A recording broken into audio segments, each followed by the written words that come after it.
Hello and welcome. इस video में मैं आपको बताऊंगा टेलीकॉम कंपनीज के एजीआर को लेकर कोर्ट के तरफ से आए एक बहुत ही इंपॉर्टेंट डिसीजन के बारे में। देखिए, एडजस्टेड ग्रॉस रेवेन्यू को लेकर सुप्रीम कोर्ट ने टेलीकॉम कंपनीज को एक बड़ी राहत दी है। एजीआर का अमाउंट पे करने के लिए सुप्रीम कोर्ट ने टेलीकॉम कंपनीज को 10 साल का वक्त दिया है। ये खास तौर पर वोडाफोन, आइडिया और एयरटेल जैसी कंपनीज के लिए एक बहुत बड़ी राहत की खबर है। अगर आपको एजीआर के बारे में नहीं पता तो मैं आपको बता दूं कि मिनिस्ट्री ऑफ कम्युनिकेशन में एक डिपार्टमेंट है, डिपार्टमेंट ऑफ टेलीकम्युनिकेशन। अब ये department of telecommunication telecom companies को एक यूसेज और लाइसेंसिंग फीस चार्ज करता है। इसी यूसेज और लाइसेंसिंग फीस को एडजस्टेड ग्रॉस रेवेन्यू यानी एजीआर कहते हैं। ये एजीआर के दो पार्ट्स होते हैं। सबसे पहला पार्ट होता है स्पेक्ट्रम यूसेज चार्ज, जो कि 3 to 5% होता है, और दूसरा पार्ट होता है लाइसेंसिंग फीस, जो कि तकरीबन 8% होती है। अब डिपार्टमेंट ऑफ टेलीकम्युनिकेशन का ये मानना है कि किसी भी टेलीकॉम कंपनी का एजीआर कैलकुलेट करने के लिए उस कंपनी का टोटल रेवेन्यू को कंसीडर करना चाहिए। अब इस टोटल रेवेन्यू में revenue earn through telecom services and revenue earn through non telecom services दोनों इंक्लूड होने चाहिए। अब revenue earn through telecom services यानी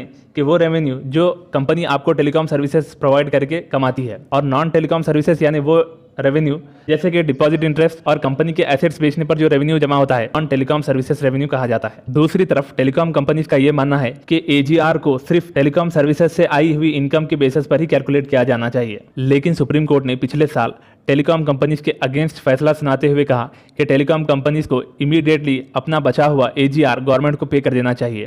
यहाँ पर मैं आपको बता दूं कि 15 टेलीकॉम कंपनीज को अराउंड 1.69 लाख का एजीआर पे करना है। कोर्ट ने अपने आदेश में कहा कि सारे टेलीकॉम कंपनीज को 31 मार्च 2021 तक अपना एटलीस्ट 10% एजीआर गवर्नमेंट को पे करना होगा। इसमें बहुत सारे कंपनीज ने ऑलरेडी अपना 10% से ज़्यादा का एजीआर गवर्नमेंट को पे कर दिया है। सुप्रीम कोर्ट के जस्टिस मिश्रा ने कहा कि कोविड-19 क्राइसिस की वजह से टेलीकॉम कंपनीज को ये सहायता दी गई है। यहाँ पर मैं आपको बता दूं कि जस्टिस मिश्रा जो है वो 2 सितंबर 2020 को रिटायर होने वाले हैं, यानी कि वेडनेसडे को रिटायर होने वाले हैं। कोर्ट ने कहा कि ये फैसला 3 आधार पर होगा, यानी 3 ग्राउंड्स पर यह फैसला होगा। सबसे पहला तो ये कि टेलीकॉम कंपनियों को एजीआर बकाया चुकाने के लिए टुकड़े टुकड़ों में एजीआर बकाया चुकाने की मोहलत दी जाए या नहीं। दूसरा ये कि जो कंपनियां इंसॉल्वेंसी प्रक्रिया का सामना कर रही हैं उनके बकाये को कैसे वसूला जाए। और तीसरा ये है कि क्या ऐसी कंपनियों द्वारा अपने स्पेक्ट्रम को बेचना वैध है। देखिए, वोडाफोन, आइडिया और भारती एयरटेल ने अपना एजीआर बकाया चुकाने के लिए 15 साल का समय मांगा था। अभी तक 15 कंपनियों ने सिर्फ 30,254 करोड़ रुपया चुकाया है, जबकि टोटल बकाया 1.69 लाख करोड़ का है। करंट अफेयर्स पर वीडियो देखने के लिए हमारे चैनल को जरूर सब्सक्राइब करें। वीडियो को पूरा देखने के लिए आपका धन्यवाद।